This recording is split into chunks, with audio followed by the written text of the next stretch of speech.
संविधान दिवस के मौके पर जंगल राज में बाबा साहब की प्रतिमा से तोड़फोड़।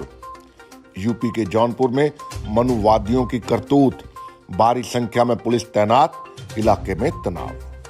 संविधान दिवस के मौके पर पार्लियामेंट में समारोह, कांग्रेस ने नहीं लिया हिस्सा। पीएम मोदी ने राजनीति करते हुए कांग्रेस पर कसा तंज। नेशनल फैमिली हेल्थ सर्वे में चौंकाने वाले खुलासे, बच्चे और महिलाएं अनीमिया के शिकार। लिंग अनुपात के आंकड़ों से भी विशेषज्ञ हैरान। कांग्रेस नेता प्रियंका गांधी ने फाफामऊ के गोहरी गांव में कत्ल किए गए वंचित समाज के रिश्तेदारों को दी सांत्वना। गरीब की नाबालिग बच्ची से सामूहिक रेप की भी आशंका। बहन मायावती का इल्जाम, बोली संविधान का पालन नहीं कर रही केंद्र और सूबा सरकारें। ऐसी सरकारों को संविधान दिवस मनाने का नैतिक अधिकार नहीं। जय भीम, जय संविधान, जय भारत, जोहार। साथियों, आज संविधान दिवस है, हमारा दिवस, बाबा साहब का दिवस। भारत के हर वंचित का दिवस, द डे ऑफ फ्रीडम। सबसे पहले सभी साथियों को कॉन्स्टिट्यूशन डे की दिल की गहराइयों से शुभकामनाएं, बधाई। साथियों, इसी के साथ यूपी के जंगल राज की चर्चा बेहद अहम हो जाती है। यूपी का जंगल राज संविधान के विपरीत लगातार चल रहा है। कल हमने दिखाया कि किस तरह से एक दलित परिवार को काट के मार डाला गया यूपी के जंगल राज में। आज फिर एक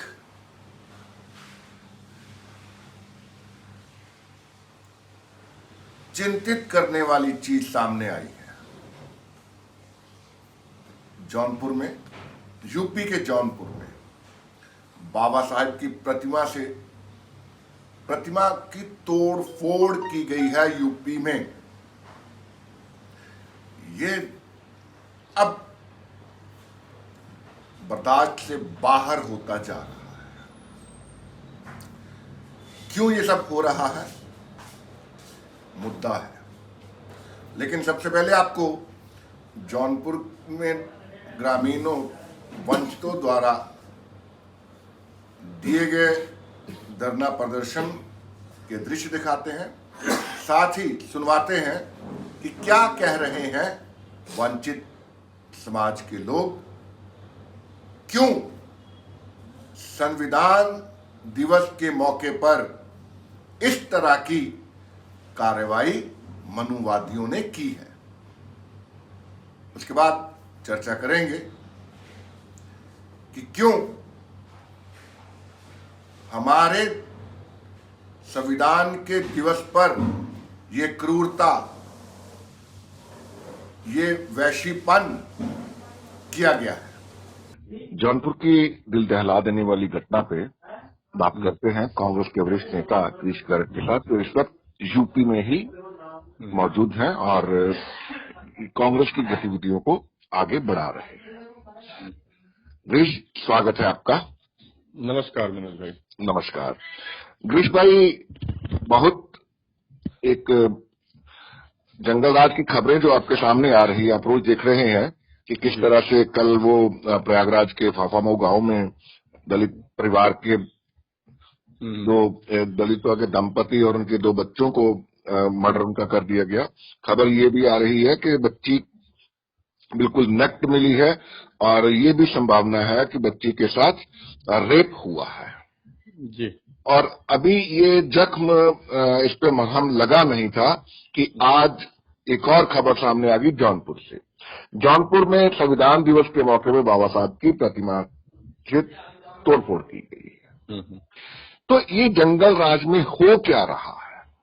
देखिए, ये भारतीय जनता पार्टी की सरकार है। ये संघ के लोगों से मिलकर के बनी हुई सरकार है और संघ की जो मानसिकता है वो इनके रग रग में भरी हुई है।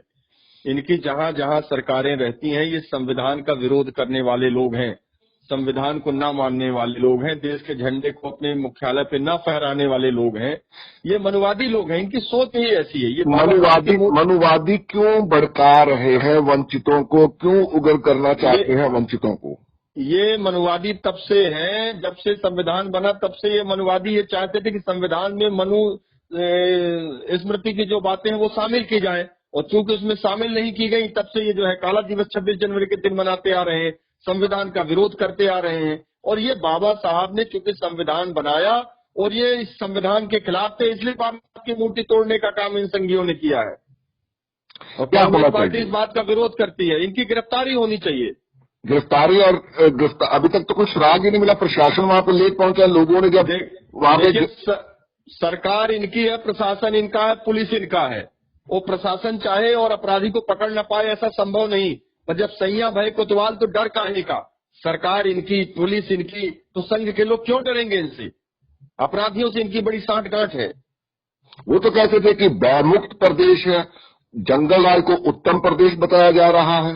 देखिए, ये कहते हैं हमारा उत्तर प्रदेश नंबर 1 है। नंबर 1 किस चीज में है? महिलाओं के उत्पीड़न में नंबर 1 है, गरीबों को परेशान करने में नंबर 1 है, किसानों को परेशान करने में नंबर 1 है। तो फिर आप और आपकी पार्टी जवाब क्यों नहीं देती जब गृह मंत्री आके बोलते हैं यूपी के अंदर के 16 साल की बच्ची गहने लाद के स्कूटी पे जा सकती है? आप क्यों विरोध नहीं करते उनका? देखिए, ये और इनके नेता तो ये भी कहते रहे हैं कि बच्चियां स्कूल जाती हैं और कपड़े कम पहनती हैं, तो यदि उनके साथ रेप हो जाए तो उसकी जिम्मेदारी उनके माता पिता की है। इनकी मानसिकता ओछी है। इससे बढ़ के हरियाणा के सीएम मनोहर लाल खट्टर ने क्या कहा था, याद होगा आपको? उसने कहा था 80% लड़कियां सहमति से सब कुछ करवाती हैं। देखिए, ये वो लोग हैं जो सावरकर को मानने वाले लोग हैं, और सावरकर ने अपनी एक किताब में स्वयं लिखा है और कार्यकर्ताओं को संबोधित करते हुए लिखा है, यदि कहीं कोई मुस्लिम महिला मिल जाए और ये उसके साथ बलात्कार करेंगे तो ये कार्यकर्ता कायर माने जाएंगे। कायर, इनकी ओछी मानसिकता बताते हैं। माधव गोवलकर की किताबें भी तो यही कहती है। ये इनकी मानसिकता ही ऐसी है ना, तो ये अपनी मानसिकता प्रकट करते हैं कहीं न कहीं। कहां तक छुपेगी? तो कैसे इस मानसिकता को किस तरह से बदलना पड़ेगा? देखिए, लोगों के पास तक सही बातें पहुंचानी पड़ेगी। कांग्रेस पार्टी इस बात का पूरा प्रयास कर रही है। लोगों को उनका इतिहास बताना पड़ेगा। इनका इतिहास ऐसा रहा है कि देश की आजादी के लिए इन्होंने कोई काम नहीं किया, लेकिन जब बात आती देशभक्ति तो ये झंडा लेके निकल पड़ते हैं। तो आज कांग्रेस क्यों शामिल नहीं हुई संविधान दिवस के नेशनल समारोह में? पार्लियामेंट के अंदर हुआ, कांग्रेस वहां पे नहीं गई। देखिए, ये संविधान की हत्या करने वाले लोग जब संविधान को बार बार बदलने और उसको तोड़ने, उसमें संशोधन की बात करते हैं, तो कांग्रेस पार्टी संविधान का सम्मान करती, लेकिन ऐसे लोगों का विरोध करती है। इस मानसिकता का विरोध करती है कांग्रेस पार्टी। गिरीश भाई, सवाल ये है कि आप दावे तो बहुत बड़े बड़े कर रहे हैं। प्रयागराज में जो घटना घटी है, जो अपराध हुआ है, वारदात के बहुत घंटों बाद एक अनाउंसमेंट हुआ कि प्रियंका वहां पे जाएगी। देखिए, सबसे पहले किसी राष्ट्रीय पार्टी का नेता अगर वहां पहुंचा है, किसी राजनीतिक दल का नेता पहुंचा है, तो वो थी हमारी प्रियंका गांधी। क्योंकि जहां जहां उत्तर प्रदेश में महिलाओं पर, दलितों पर और वंचितों पर कोई प्रहार होता है, तो सबसे पहले हमारी नेता प्रियंका गांधी उनका दर्द बांटने पहुंचती हैं। आपने खुद ये कहा है कि मनुवादी मनुस्मृति इनके खून में रच बस चुकी है। तो जी, ये लड़ाई जो है प्रयागराज की, जो फाफामऊ वहां पर एरिया है, जो गोहरी गांव है वहां का, तो वो अभी तक तो स्थानीय लोग ही वहां पे सिर्फ प्रशासन से लड़ रहे हैं और न्याय की मांग कर रहे हैं।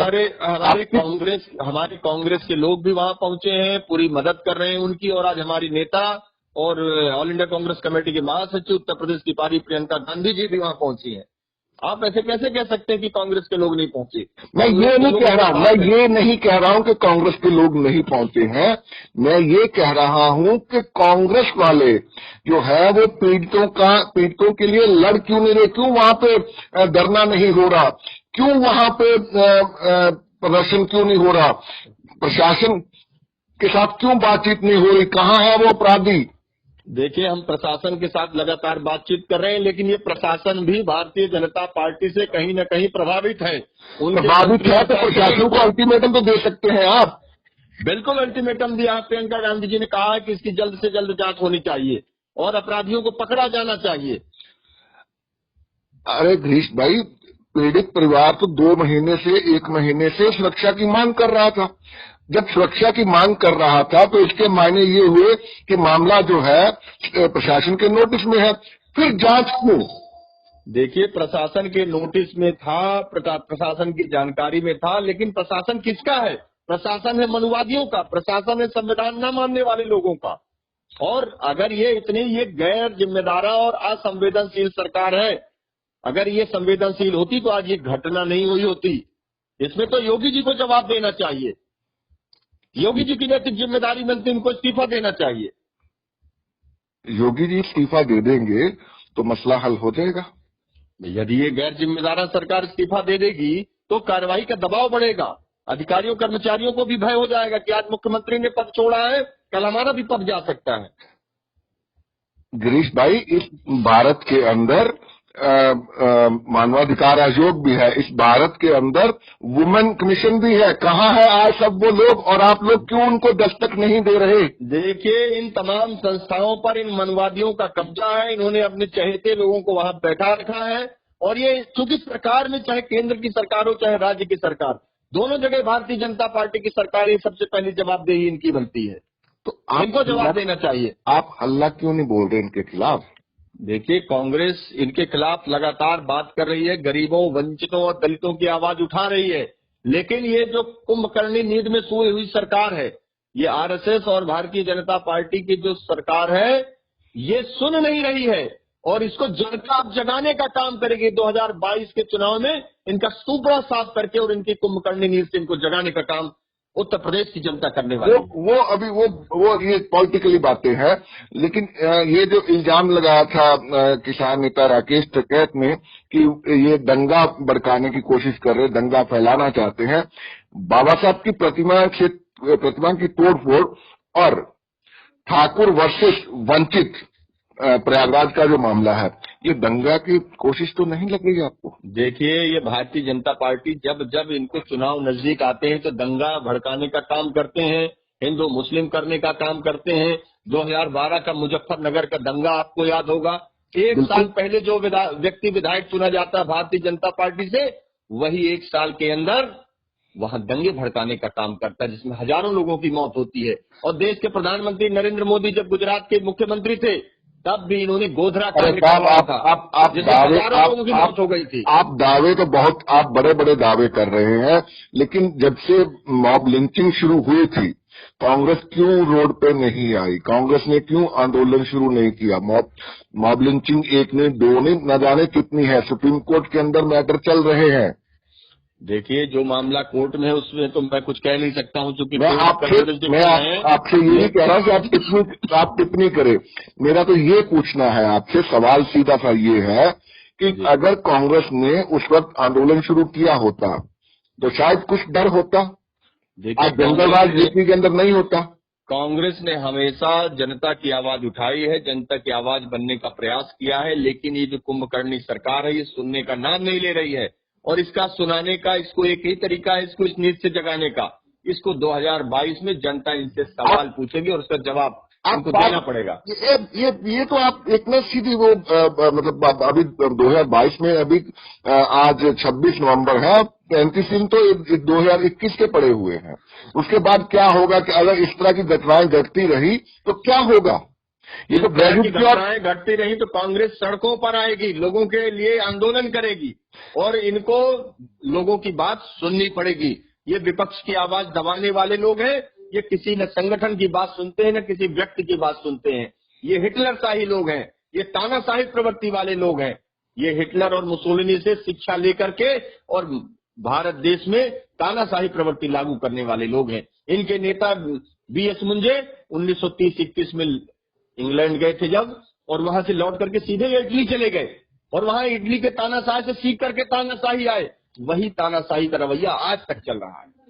अरे साहब, सब एक ब्लेम गेम कर रहे हैं, लेकिन किसी को इंसाफ दिलाने के लिए कोई कुछ नहीं कर रहा। देखिए, आपने अपना कीमती इंसाफ वक्त दिलाने दिया। के लिए कांग्रेस पार्टी लगी हुई है, पूरी शिद्दत से लगी है। चलिए, हमारी नेता प्रियंका गांधी जी लगी हुई है। धन्यवाद, शुक्रिया, शुक्रिया, धन्यवाद, धन्यवाद। साथियों, आपने देखा जौनपुर में हाईवे पे लगाया गया जाम, और दूसरी तरफ आज दोपहरी में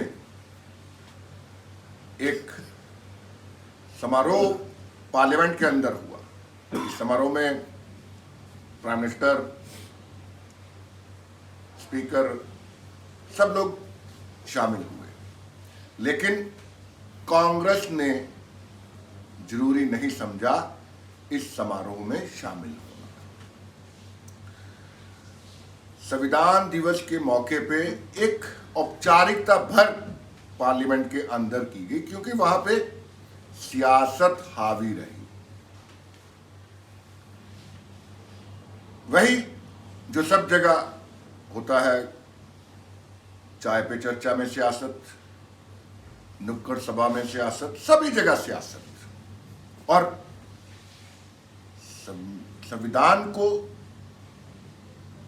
संविधान डे के ऊपर, कॉन्स्टिट्यूशन डे के ऊपर जो फंक्शन हुआ है आज पार्लियामेंट के अंदर, उसमें भी सियासत हुई है। कैसी सियासत हुई है सुनवाते हैं आपको। प्राइम मिनिस्टर नरेंद्र मोदी ने कांग्रेस का नाम लिए बिना क्या कहा। अगर इस मौके पे सियासत नहीं होती तो वंचित समाज को बेहद अच्छा लगता। सुनिए क्या कहा प्राइम मिनिस्टर ऑफ इंडिया ने। आदरणीय महानुभाव, कभी हम सोचें कि आज अगर हमें संविधान निर्माण करने की नौबत होती तो क्या होता। आजादी के आंदोलन की छाया, देशभक्ति का ज्वार, भारत विभाजन की विभीषिका, इन सब के बावजूद भी देश हित सुप्रीम, हर एक के हृदय में यही एक मंत्र था। विविधताओं से भरा हुआ देश, अनेक भाषाएं, अनेक बोलियां, अनेक पंथ, अनेक राजे रजवाड़े, इन सब के बावजूद भी संविधान के माध्यम से पूरे देश को एक बंधन में बांध करके आगे बढ़ाने की योजना बनाना, आज के संदर्भ में देखें तो पता नहीं संविधान का एक पेज भी हम पूरा कर पाते, क्योंकि नेशन फर्स्ट कालक्रम से राजनीति ने उस पर इतना प्रभाव पैदा कर दिया है कि देश हित भी कभी कभी पीछे छूट जाता है। ये उन महानुभावों को प्रणाम इसलिए करना चाहूंगा क्योंकि उनके भी अपने विचार होंगे, उनके विचारों की भी धारा होगी, उस धारा में धार भी होगी, लेकिन फिर भी राष्ट्रहित सुप्रीम होने के नाते सबने मिल बैठ करके एक संविधान दिया।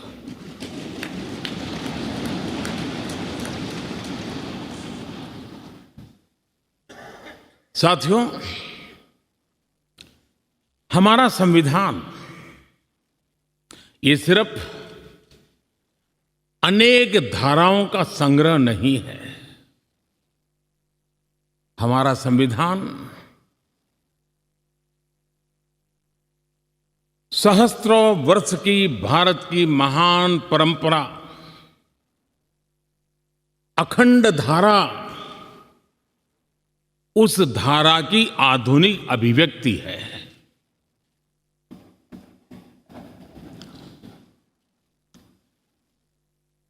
और इसलिए हमारे लिए लेटर एंड स्पिरिट में संविधान के प्रति समर्पण, और जब हम इस संवैधानिक व्यवस्था से जनप्रतिनिधि के रूप में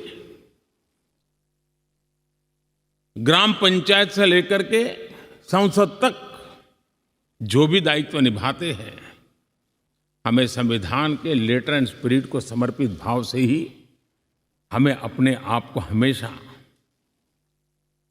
सज्ज रखना होगा। और जब ये करते हैं तो संविधान की भावनाओं को कहाँ चोट पहुंच रही है उसको भी हम नजरअंदाज नहीं कर सकते हैं। और इसलिए इस संविधान दिवस को हमें इसलिए भी मनाना चाहिए कि हम जो कुछ भी कर रहे हैं वो संविधान के प्रकाश में सही है कि गलत है, हमारा रास्ता सही है कि गलत है। हर वर्ष संविधान दिवस बना करके हमने अपने आप को मूल्यांकन करना चाहिए। अच्छा होता देश आजाद होने के बाद 26 जनवरी प्रजासत्ताक पर्व की शुरुआत होने के बाद हमें 26 नवंबर को संविधान दिवस के रूप में देश में मनाने की परंपरा बनानी चाहिए थी, ताकि उसके कारण हमारी पीढ़ी दर पीढ़ी संविधान बना कैसे, कौन लोग थे इसको बनाते थे, किस परिस्थितियों में बना, क्यों बना, हमें संविधान कहां ले जाता है, कैसे ले जाता है, किसके लिए ले जाता है, इन सारी बातों की हर वर्ष अगर चर्चा होती है तो संविधान जिसको दुनिया ने एक जीवंत इकाई के रूप में माना है, एक सामाजिक दस्तावेज के रूप में माना है, विविधता भरे देश के लिए ये एक बहुत बड़ी ताकत के रूप में पीढ़ी दर पीढ़ी अवसर के रूप में काम आता। लेकिन कुछ लोग इसे चूक गए। लेकिन जब बाबा साहब आंबेडकर के 125वीं जयंती थी, हम सबको लगा कि इससे बड़ा पवित्र अवसर क्या हो सकता है कि बाबा साहब आंबेडकर ने इस देश को जो बहुत बड़ा नजराना दिया है उसको हम हमेशा हमेशा के लिए स्मृति ग्रंथ के रूप में याद करते रहें। और इसी में से, और मुझे याद है जब सदन में इस विषय पर मैं बोल रहा था 2015 में बाबा साहब आंबेडकर की 150वीं जयंती के निमित्त इस काम की घोषणा करते समय, तब भी विरोध आज नहीं हो रहा है, उस दिन भी हुआ था कि 26 नवंबर कहां से ले आए, क्यों कर रहे हो, क्या जरूरत थी। बाबा साहब आंबेडकर का नाम हो और आपके मन में ये भाव उठे, ये देश अब सुनने के लिए तैयार नहीं है।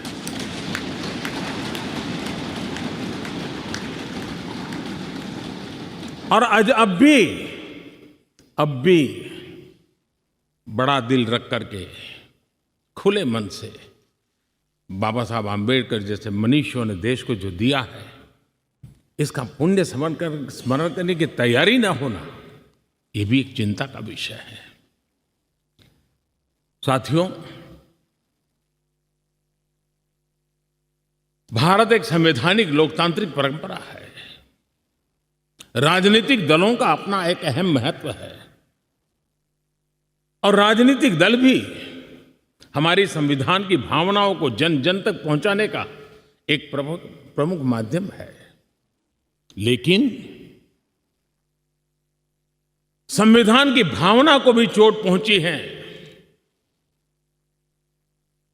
संविधान के एक एक धारा को भी चोट पहुंची है, जब राजनीतिक दल अपने आप में अपना लोकतांत्रिक कैरेक्टर खो देते हैं। जो दल स्वयं लोकतांत्रिक कैरेक्टर खो चुके हो, वो लोकतंत्र की रक्षा कैसे कर सकते हैं। साथियों, अब मैं एक ऐसे मुद्दे पे बात करना चाहता हूं जो हमारी बहनों, बच्चियों के लिए बेहद अहम है। क्योंकि सरकारी मीडिया, अंडरवर्ल्ड मीडिया, या तो वो टेढ़ी बात करता है या सरकार के गुणगान के अलावा और कुछ नहीं करता। साथियों, नेशनल हेल्थ फैमिली सर्वे, ये सर्वे बेहद फिक्रमंदी में डाल रहा है।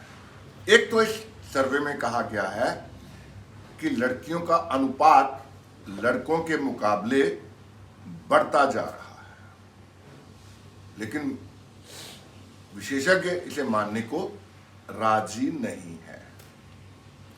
दूसरी बात यह है कि बच्चों और महिलाओं में अनीमिया, इसी सर्वे में, सर्वे 5 में, नेशनल फैमिली हेल्थ सर्वे 5 में ये खुलासा हुआ है कि बच्चों और महिलाओं में अनीमिया, रक्त खून का कम पाया जाना एक बेहद चिंताजनक मामला है।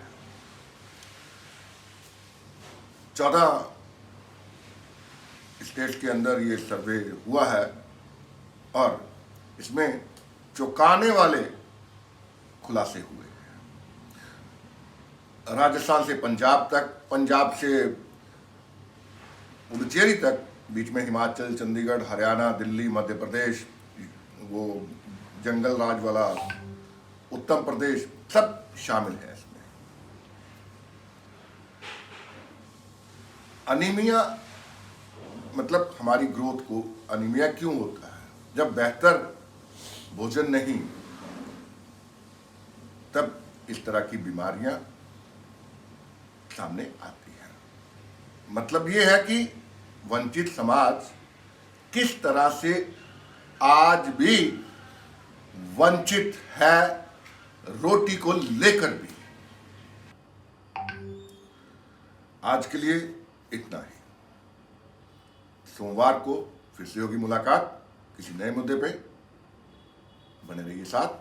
जय भीम, जय भारत, जय संविधान।